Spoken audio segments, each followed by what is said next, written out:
Эме жанагы 17-жылы сиз баланы сабап коюп ошондуктан эмен жашырдыңар. Жок.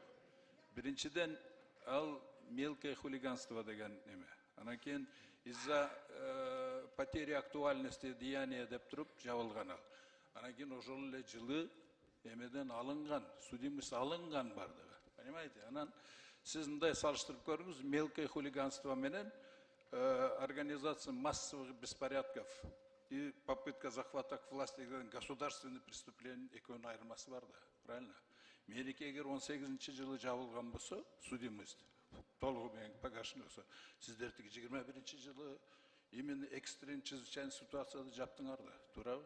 Вот, ошондуктан сиз, конечно, өзүңүздүн эмеңиз менен колдонуп туруп, күч менен бүт ресурслерди, конечно, ВИКке барып туруп, ЦИКке барып туруп алдырып коесуңар, но только бул законный.